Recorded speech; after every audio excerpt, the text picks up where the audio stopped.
I think I'd like to start off by framing this in light of the border. This is not by accident. And we've seen an attack on our educational system. It has been on purpose. This type of incompetency cannot be on accident. The cost of illegal immigration is taking a substantial toll on our country and our educational system. In Utah alone, illegal immigrants is estimated to be adding 54,000 students to local school systems. This total estimate cost of illegal immigration amounts to over $900 million. Now, this is a state that's close to $1 billion of extra costs, a state that prides itself on a balanced budget. It is unacceptable, unjust to students, teachers, and citizens to pay this price for President Biden's strategy for power. If misery is the goal of President Biden, not only is he an all-pro, but he's a Hall of Famer. We're looking at misery of parents that have to try to figure out how to get the resources for their children to learn. Misery in particular for the at-risk communities like Black communities that's already been stripped of resources because of the Biden COVID shutdown. At the school system in Virginia, 60% of Black students have lost 2 years of learning, and this will make it impossible for them to catch up.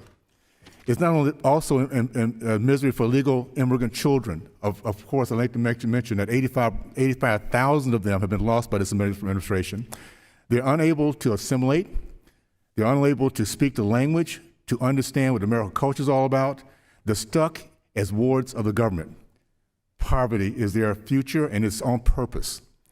They're vulnerable to crime and gang violence. They're vulnerable to sexual and physical abuse. And these guys just don't care. So as we go through this process, please remember, if this is on purpose, there's only one word I can call it. It's called evil. No one should ever do this to children, vulnerable for power. And that's what we have going on right now.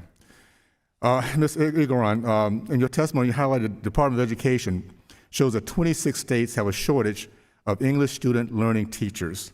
How severe is that process going on right now? And is the answer to spin our way out?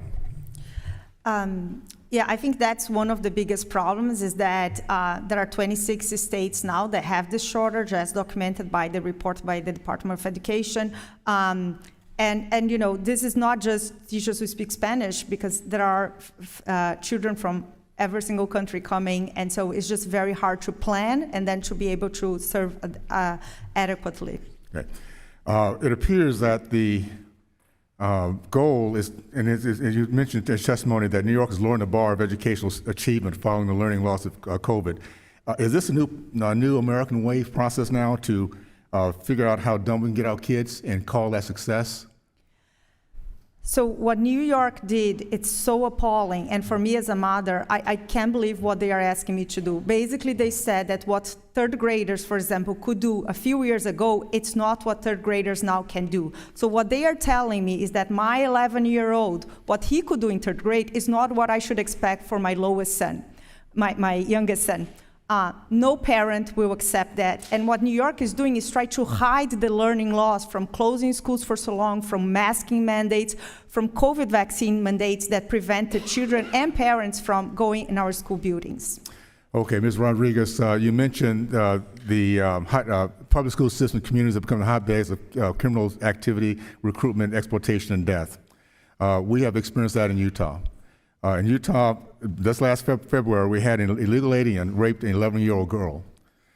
Can you elaborate more on the failure of securing the border has created and the type of environment that's set up because of this policy? Yes. So, and I think that that's one of the most egregious things is that this isn't safe for the children, for the students, for the staff, for the communities in these schools and in the surrounding areas. We're failing. We're failing the future of our country. We're failing on every level. And Ms. Mark, what are the in California? When you strain our system, what are the services and programs that are first to be cut from taxpayers' children when these resources are short? Yes, it's always our most disadvantaged and our most vulnerable children that suffer the most. Those are the programs that go first, and we have a significant number of those children in California, about 800,000, and also a significant amount here in Orange County. So, well, I'll just say this. Anyone in the Biden administration that has any touch at all in education should be fired. This is not something we should ever expect for our children to go through. These are the most vulnerable in our country, and they simply do not care. It's called evil. So thank you guys so much for that. I appreciate it, and I yield back.